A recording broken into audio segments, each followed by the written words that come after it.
आजकल जब भी आप न्यूज देखते होंगे तो हर तरफ एक ही बात छाई हुई है, वक्फ प्रॉपर्टीज का मुद्दा। हर तरफ एक ही सवाल है, कौन सी कम्युनिटी का हक ज्यादा है, कौन ज्यादा मार्जिनलाइज्ड है और कौन ज्यादा डिजर्विंग। लेकिन जमीन के टुकड़ों की बात हो या कोटा के परसेंट की, मुद्दा एक ही है, हक किसका ज्यादा है। और यही लॉजिक कुछ महीनों पहले सुप्रीम कोर्ट ने एक इम्पोर्टेंट डिसीजन में यूज किया था। Schedule caste schedule tribe community में सब क्लासिफिकेशन की बात करते हुए तब से लेकर अब तक लोग इस बारे में सिर्फ डिबेट्स कर रहे थे, लेकिन फाइनली एक स्टेट ने इस जजमेंट को इम्प्लीमेंट करते हुए हिस्ट्री क्रिएट की है। तो क्या है ये पूरा मामला? क्या वक्फ प्रॉपर्टीज को छोड़कर लोग एक बार फिर से रिजर्वेशन के मामले में झगड़े करेंगे? चलिए एक एक करके देखते हैं। Hello viewers and welcome back to Law Chakra. तो हम आपको बता दें कि शेड्यूल कास्ट सब कैटेगराइजेशन की टॉपिक नई नहीं है और यहाँ पर हम बात कर रहे हैं तेलंगाना स्टेट की। वहाँ की मदिगा कम्युनिटी जो शेड्यूल कास्ट का एक हिस्सा है, 30 साल से इसके लिए संघर्ष कर रही है। उनका कहना था कि शेड्यूल कास्ट कोटा का बड़ा पोर्शन एक या दो सब कास्ट जैसे कि मलाज ले जा रहे हैं और बाकी लोग हमेशा के लिए पीछे रह जाते हैं। उनकी मांग थी कि रिजर्वेशन के अंदर भी रिजर्वेशन होनी चाहिए, जिससे सभी सब कास्ट को उनका प्रोपोर्शनेट हिस्सा मिलेगा। इस मांग को किसी भी सरकार ने उतना सीरियसली नहीं लिया, may be vote bank policies की वजह से। लेकिन इसके बाद एक हिस्टोरिक जजमेंट आया। 1 अगस्त 2024 को सुप्रीम कोर्ट की एक 7 जज कॉन्स्टिट्यूशन बेंच ने ये डिसाइड किया कि schedule caste schedule tribe categories के अंदर भी सब क्लासिफिकेशन किया जा सकता है, ताकि जो ग्रुप्स बहुत ही पिछड़े हुए हो उन्हें इस कोटा का सच में बेनिफिट मिले। इस 7 जज बेंच में तब के CJI DY चंद्रचूड़ के अलावा जस्टिसेस BR गवई, विक्रम नाथ, बेला M त्रिवेदी, पंकज मित्तल, मनोज मिश्रा और सतीश चंद्र शर्मा शामिल थे। इस जजमेंट ने एक बहुत ही पुरानी और कॉम्प्लेक्स डिबेट को वापस से खोल दिया था। अब इस जजमेंट का सबसे कंट्रोवर्शियल पार्ट ये था कि इसमें एक सजेशन थी कि शायद वक्त आ चुका है कि SC/ST कैटेगरीज में क्रीमी लेयर का प्रोविजन होना चाहिए।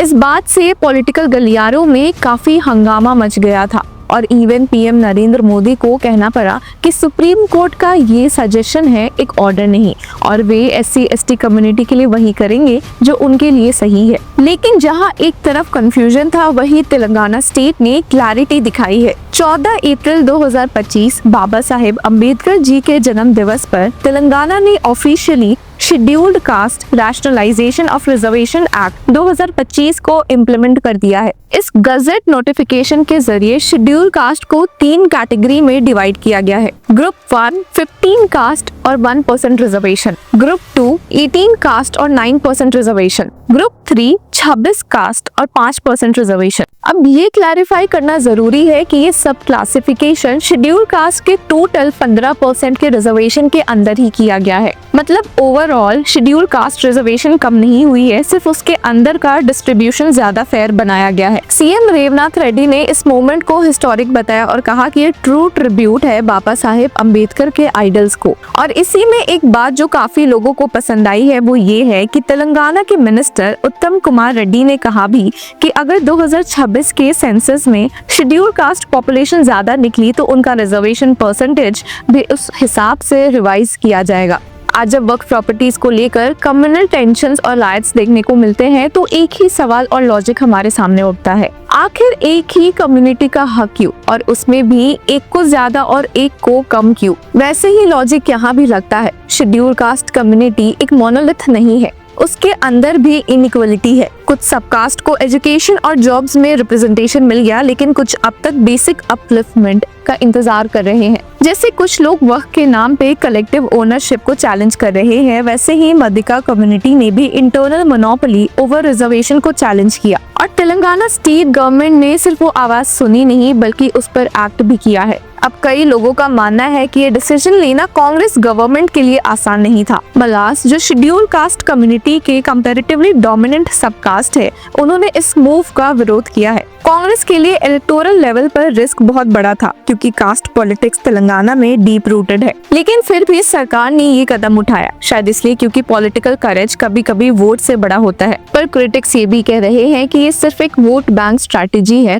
स्पेशली दलित वोट्स कंसोलिडेट करने के लिए। लेकिन अगर किसी लॉन्ग स्टैंडिंग डिमांड को लीगल फ्रेमवर्क के थ्रू इम्प्लीमेंट किया जाए तो क्या उससे सिर्फ पॉलिटिकल स्टंट कहना सही होगा? अंबेडकर जी ने भी कहा था कि justice is not just about law, it's about equity, और यही तो तेलंगाना ने किया है। इक्विटी के लिए एक स्ट्रक्चर्ड फ्रेमवर्क रिप्रेजेंट किया। इस डिसीजन का इम्पैक्ट तेलंगाना तक सीमित नहीं रहेगा। अब जब एक प्रेसिडेंट सेट हो चुका है तो और भी स्टेट्स शायद इस डायरेक्शन में कदम उठा सकते हैं। मध्य प्रदेश, आंध्र प्रदेश, तमिलनाडु जैसे स्टेट्स जहां caste based inequality with in schedule caste prominent है, वहां भी प्रेशर बनेगा। पर ये भी जरूरी है कि इस इम्प्लीमेंटेशन में fair data analysis, socio economic studies और ट्रांसपेरेंट कोटा एलोकेशन होनी चाहिए। सब कैटेगराइजेशन का मतलब ये नहीं कि नए डिविजन्स खड़े हो जाए। It should be for upliftment, not for further fragmentation. पर क्या ये मॉडल पूरे भारत के लिए इम्प्लीमेंट होना चाहिए? ये सबसे बड़ा सवाल है। अगर हर स्टेट शेड्यूल कास्ट के अंदर अलग अलग कैटेगराइजेशन शुरू करेगा तो क्या नेशनल रिजर्वेशन पॉलिसी यूनिफॉर्म रहेगी? इसका जवाब सिंपल नहीं है, लेकिन जब डेटा क्लियरली दिखाता है कि कुछ सब कास्ट डिस्प्रोपोर्शनेट बेनिफिट्स ले रहे हैं तो स्टेटस को भी जस्टिफाई नहीं हो सकता। शायद अब वक्त आ गया है कि रिजर्वेशन पॉलिसी को भी रिव्यू किया जाए, सिर्फ बैकवर्डनेस के नाम पर नहीं बल्कि इंटरनल इक्विटी के नजरिए से। आज तेलंगाना ने दिखाया कि ट्रू जस्टिस वो होता है जो सिर्फ टॉप प्लेयर तक लिमिटेड ना हो बल्कि सब तक पहुंचता हो, चाहे वो मदिगा हो या कोई और मार्जिनलाइज्ड ग्रुप्स। वैसे ही जैसे आज वक्त कंट्रोवर्सीज में अकाउंटेबिलिटी और ट्रांसपेरेंसी मांगी जा रही है, वैसे ही रिजर्वेशन के बेनिफिट्स को भी अकाउंटेबल और बैलेंस बनाने की जरूरत है। ये सिर्फ एक एक्ट पास करना नहीं था, ये था एक बोल्ड डिसीजन लेना, एक पुरानी आवाज को सुनना और उससे संविधान के रंग में रंगना। तो क्या आप भी मानते हैं कि शेड्यूल कास्ट में सब क्लासिफिकेशन रिजर्वेशन एक इंक्लूसिव अप्रोच लाते हैं या फिर ये नए कास्ट बेस्ड टेंशंस क्रिएट कर सकते हैं? कमेंट सेक्शन में हमें अपनी राय जरूर दें और तब तक के लिए keep following Law Chakra. Hello law lovers and justice seekers, welcome to Law Chakra. हम आपके लिए लेकर आए हैं कुछ बहुत ही exclusive. Introducing Law Chakra prime membership, जो आपको देगा exclusive access like never before. चाहते हो कि सबसे पहले आपको मिले latest legal updates? Law Chakra prime के साथ आपको मिलेगा early access to exclusive content, critical case analysis, courtroom battle का ब्रेकडाउन, वो भी बाकी व्यूअर्स से पहले। मोर अपडेट्स, मोर एनालिसिस।